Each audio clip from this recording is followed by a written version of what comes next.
Hello and welcome. Today we're going to talk about the design for all of the leader cards except Milva. Milva already has her own video. For everyone wondering where the next deck gameplay video is, it's coming, don't worry. I just didn't get a chance to really grind it out on the ladder today, so as a result, wanted to make sure you guys had a video. This is my compromise. We're going to do a design video.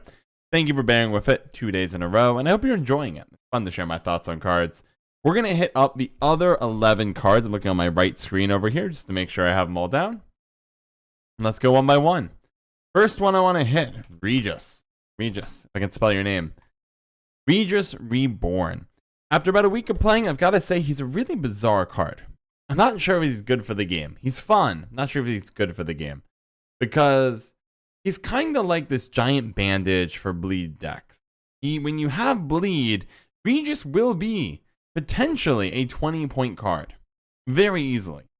As long as you're bleeding every single round, he's basically 20. If you bleed a fraction of the rounds, he is 13, 15. He's a big player because his Drain 3 is already giving him a floor of 7 and every bleed turn. Let's say I bleed for 10, it gives me 17. That would just be bleeding out every card in round 1, playing out every card. 3 more, there's your 20. Or 6 more, technically, can be the max. So what, 21-ish, something like that. Ultimately, I worry about him as a card to band-aid things. I think as a design, though, for decks, he's really interesting in Blood Scent if you don't go all in on vampires. The idea of being able to use Blood Scent as a leader ability and combine it with Regis and try to kind of make a weird hybrid around it and try not to all in on vampires, that's neat to me. That's a cool idea. But I think he also has the danger of falling into the iced category of here's a card that will perpetually lock down how powerful you can make vampires going forward. Just like Iced kind of caps what Warriors are able to do right now. And yeah, I don't know. I'm kind of mixed on him. I go back and forth. I really like the card. He's a lot of fun to play with, but I don't know if he's actually a good design after really going at him. Yeah, I don't even know if there's really a way to fix it. You can bounce this card by reducing the points on the drain, but very much feels like a Band-Aid card. Next, Arrakis Queen. My meme dream. I'm glad she's in the game. She might be too strong. I think there's so many things. First, the Death Wish, apparently. I've not tested this yet, but it seems to be stuck on the card, so it doesn't get reset if I go to the grave. So if I'm able to bring her back with Witch's Sabbath, apparently word on the street is I can consume her and get back stuff. That's kind of cool, but also falls in that weird category of Ice. If this is true, well, not Ice, but Viper, where the card like reads, it makes sense, but also kind of doesn't. I wish this was not Arrakis Queen. I wish it was another card, because the whole idea of eating an insectoid and spawning a Arrakis nest is cool. I like that idea. Kind of mix and consume and insectoids, but this Death Wish is screaming do something different. It's too much for one card. Split it into 2. Give me a consume card that's like an upgraded, what is a card called? We'll do insectoid. Warrior, Grand Warrior. Like a gold version of this that when you consume an insectoid, you get benefit. Super cool. I like that. That makes a lot of sense for for the Arrakis Queen. Like the first part here makes sense. This Death Wish, though, obviously people are using it with Maddock and all kinds of stuff. I think it should have been on a separate card. Something a little bit more generic, not tied to insectoids.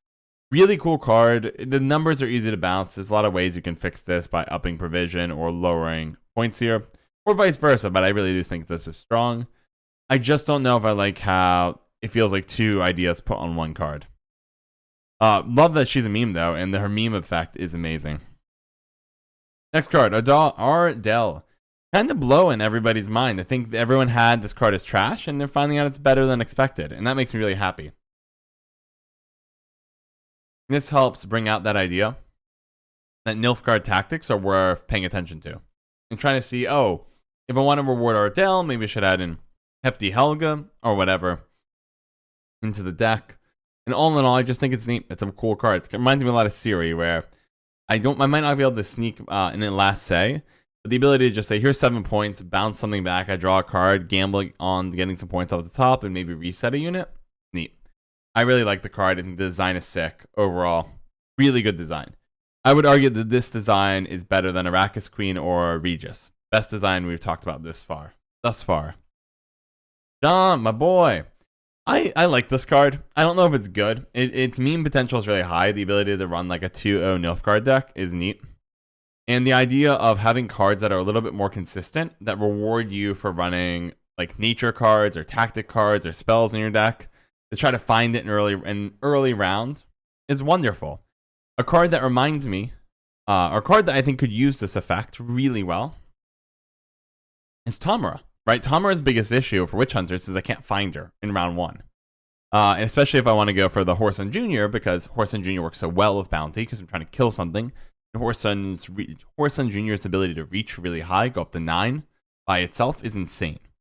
Because they can deal 6 and use the Fee ability with Insanity, even if I don't have coins. Basically, can kill something 9 or less, guaranteed. Tamara here is a card that could really use that effect for that we just saw on Sean. Hey, pop up to the top of the deck based on a number of a certain card so you can get the benefit early on, right? If you get this in round 3, that's a shame. It doesn't matter what your deck order is. You want it in round 1, though. I also like how he's appearing into Nilfgaard because Nilfgaard has so many great tools at adjusting their deck size, thinning, Dead Man's Tongue, Blightmaker. And John's coming in here and like, do you really need those? Or am I enough? And I like that. It's fresh, it's interesting, it's good. I don't know about if it's strong, but I like the design of it itself. Insult. I feel like this is a cursed card because was it Radavid's Vengeance? Is that what it's called? Rafard's Vengeance exists. Because as long as Rafard's is really good, and it is, this card will always be kind of capped by it. Do you really want to find Rafard's? I would have rather seen the word Siege Engine here instead of Crew. And most of the Siege Engines have cooldowns already, so you can keep everything. But it would allow you to not have 13, right? You'd be able to have a lower amount. And that'd be fun. I think this is a great example of a card that's cursed because another card is way too good.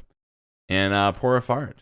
Make this Siege Engine, knock this down 3 provisions, and all of a sudden things are a lot more interesting with it.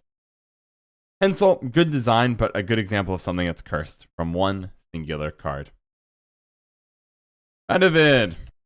They are absolutely. The word on the street is they're hot fixing it sometime this coming week, and they're getting rid of the uprising interaction. I don't know how exactly they're going to word it, or if it's just that, or if there's more changes.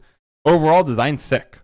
The design itself is good. Now the uprising interaction is going to be patched out of the game. No more 3 Scythemen off 1 leader. That's insane. I will say for Radavid. Yeah, first let me hit this. The whole idea of manipulating your leader ability more, super cool. Put more factions, get it. Adds a new layer of complexity, makes the leader choice even more impactful. Instead of it being like I've got my trap card, it's Mirror Force, or Blood Money, or Shield Wall, right? No trap card kind of a deal. Instead of that, it's kind of more of a tactical tool. It's interesting to see that CDPR is willing to lean more into charges instead of less. Charges have kind of been a curse to the Gwent community for a long time. Carapace is really powerful historically. Fired Zeal, Shield Wall, even Uprising has been powerful historically. Precision Strike's powerful historically, Nature's Gift. You start to notice a theme. Reckless Flurry has historically been very strong. Imprisonment's been historically very strong. That the ones with charges, Pirate's Cove for Pete's sake, Jackpot doesn't really have a charge but has an ongoing effect. Historically, leader abilities charges have been very, very powerful. And instead of running away from that and saying we should get back to just one big leader ability for each faction, or for each deck, maybe a passive to go along with it, they're leaning into the charges. I think that's a good direction for the game, though initially it means a bumpy ride. Because leader abilities of charges, that flexibility, really, really powerful. But definitely adds a new layer of complexity to the game. And so I think it's kind of neat. I like the design. I like Radavid's design. Leaning into charges is cool. I will say one criticism of Radavid's is that his interaction of Uprising was so obviously bad that it concerns me that it made it through testing. His floor, let me bring it back up. His floor, if you had no units on the field, you had no Uprising, he's your last card. He's your last card. Everything has been obliterated. It got Exodiad. All gone. He was a 12 for 10, right? I play him a 6, deploy goes off, get 1 charge on Uprising, click it, buff him, spawn the Scytheman. He comes out as 7, Scytheman comes out as 5. A 12 for 10 as a point floor for a card, I believe, Word on the Street. Haven't done the math myself, but somebody in my chat mentioned it was 31 points. He can potentially be 31 points. He's a 12 for 10 base. Like, that's so obviously insane. It makes me wonder what they were thinking. I will say, though, we go back to Regis here. We see a card that was potentially worth, and often is really, to be blunt, 20-ish points. 20, 17, those kind of points for real, pretty consistently. So it might have just been that, hey, every card that they're releasing right now is really pushed. And they don't really mind. Like, or most of them are. And so CBR was like, you know what, we're going to do it. Carrying on. We're only hit the one Scoia'tael card because I already talked about how much I like Milva. I think it's a good card design. There's a whole video on that. Feel free to download that one. Saskia, I think, is a great example of how hard it is to evaluate a card because most people wrote this thing off. I was always thinking of it, the more I read it, as an immune scenario of like, hey, as long as you're in a long round, you kind of get 3 cards. It's like a scenario. And even though sometimes scenarios spawn multiple things, you have a 4 body. Call it basically an immune scenario. Even I, though, did not predict how strong this thing would be. And so I thought this was a really interesting example of how hard it can be to evaluate the power of a card. So I'll give CDPR a little bit more credit overall. Interesting idea. Bold idea. Only thing I wish is this was a 3 instead of a 4. I would love to be able to kill this with a Maddock Cataclysm. Or have an easier time hitting it with something like Fog. A way to get around immunity would be good. Lean into weather effects. So as 3, it'd be fine. Because most of the things you summon from the Bronze Scoia'taels are all 4. I think it's my one criticism of the design. A little bit too hard to snipe with creative methods. 3 would be interesting. But overall, interesting card. I like where it's going. Only thing that I would say is, man, CDPR must hate Harmony. Some game designer at CDPR must hate it because this screams Harmony, right? Oh, bring everyone together. 10 different primary categories. But no, not meant for Harmony. Meant for unitless traps or something of that nature. And just CDPR. This card design, I like it. But also means that CDPR actually hates Harmony from the bottom of their heart. Next card, Seers. Honestly, I haven't had a chance to play with this card. I think this is the only leader I have not cast yet. Or I at least pulled out of my deck. So expect a deck from me sometime this week with this card. A little bit of a teaser. I like it. I've seen at least one other streamer play it, and it's sick as heck. I think it's super cool. Really skill intensive, very difficult. You're in a lot of control because you have to be the one dealing the damage. You're the one setting it up. A really wild ability with a cooldown. Love the card, love the design. 10 out of 10. Another skill-heavy card. Love those. Feels good, man. Feels so good. And the rewards you for being creative with self-damage. It's brilliant. I love it. 10 out of 10. Let's go over to King Bran. King Bran's one of those cards I worried is cursed. Really powerful effect. To be able to trigger all the veteran abilities in your deck one extra time is a huge deal. Because decks like Iced, for example, really want to avoid getting bled out. So the ability to have Frigvi, Drummond, on-crate Raiders, and Search Invader. To have all those guys start off as like a 6-4, 7, or 6, 7, 8, and then 7 of Rupture is really helpful for poor Iced. And you can just play King Bran if you want to. Like, his actual other part of the ability is not that useful. I've used it once or twice to set up like a Gutting Slash carryover, where I feel like I'm really good on the board, and I have the choice between dealing 6 or just killing a unit with a little bit extra damage with Gutting Slash, and I've enjoyed being able to do Gutting Slash, carry over some points onto King Bran. I wish I was rewarded for excess damage a little bit more, because it's kind of a pain. Most things in Scoia are Skellige deal 1. A lot of deal 1 from Giga Scorpion to the On-Crate Longship to the Demoon Longship. A lot of them deal 1, and that's a little unfortunate. I do worry that King Bran is going to be low-key gated pretty hard by Iced. Iced is a great example of a card gated by a leader ability. Much like how Regis Reborn is always going to be very tied to Blood Scent, Iced has always been very tied to Blaze of Glory. And it's kind of a shame because Iced really wants to run all these veterans and warriors and all that fun jazz. King Bran will probably always be in those decks to help defend Iced from getting bled out, and if Iced has veteran. So you can't make King Bran too good, or else Iced gets too good. It's a bit of an unfortunate fate. I've always been really disappointed that Iced was tied so closely to Blaze of Glory, Because if it didn't have the Blaze of Glory interaction, Ice would be one of the coolest discard cards in the game. Trying to set Bloodthirst for then setting up a current where you like play it and you discard Coral and discard something else without actually having to worry about this crazy setup with Blaze of Glory would be super cool. You could have a cheaper provision cost.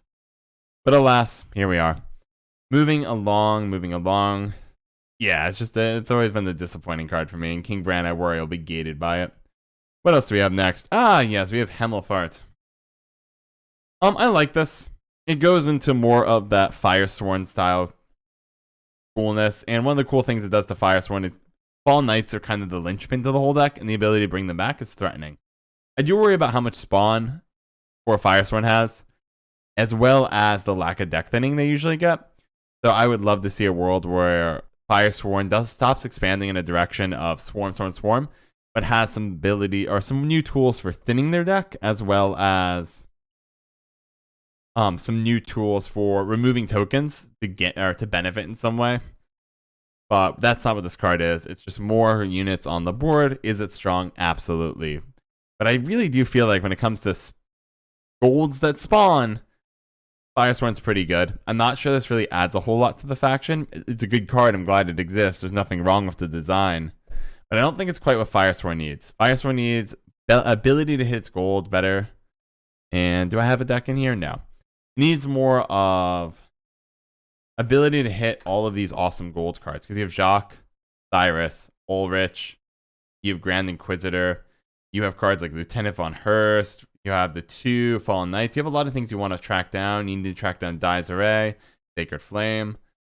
I really would love to see actually more Firesworn cards towards thinning or interesting ways to remove tokens besides Lonely Champion. Because Lonely Champion is bleh. Rather, I'd like something like sacrifice 3 Firesworn units or tokens and then destroy a unit. That would be sick as heck. Would love something like that to help make sure you don't overflow on the board. Last but not least, King of Beggars. One of the strongest cards in the game. Not close. If this isn't, it's kind of the same story with this card as it is with Radovid, where both Radovid and King of Beggars are so unbelievably pushed ahead of everybody else that it's only the entire faction that has to be weak to really stop them from seeing play. King of Beggars may in the long run just be a thorn in everyone's side. It's just like old school Sunset Wanderers. It's 13 effectively at worst, because he can literally just he's basically 13 because you'll tribute 9, he'll pop out, you'll have 9 coins, he'll provide 9. 13 for 10, but you actually don't have to play him. He's just good. He's insane. He's actually just borderline busted. And yeah, I think we're going to all come to hate this card. I worry about how many auto-includes Syndicate is quietly acquiring. This is the second one. Auto-includes are dangerous. Fun fact, can anyone name what the first auto-include in Syndicate is? Siggy. Siggy's been in every single competitive Syndicate deck since the start of this year. It's been an entire year of one man carrying the entire faction. Ben Siggy. The Cleaver decks, they ran Siggy. The Jackpot decks, they obviously run Siggy. The Pirates Cove decks, they ran Siggy. We've been through a lot of Syndicate. This is the card that's kind of linchpinning the whole faction, and now King of Beggars is going to do the same. And so if you want to build a deck that isn't Firesworn, which kind of makes sense because I think Firesworn's the only part of Syndicate. We talked about the Syndicate design issues before. Only part of Syndicate that kind of could break away from some of the auto-includes. So King of Beggars may make its way in there. It's that good. If I was going to go back and do some more experimenting with it, I probably would. But like if I milk, let's say I'm going to make a Pirates Cove deck, you literally go King of Beggars, Siggy,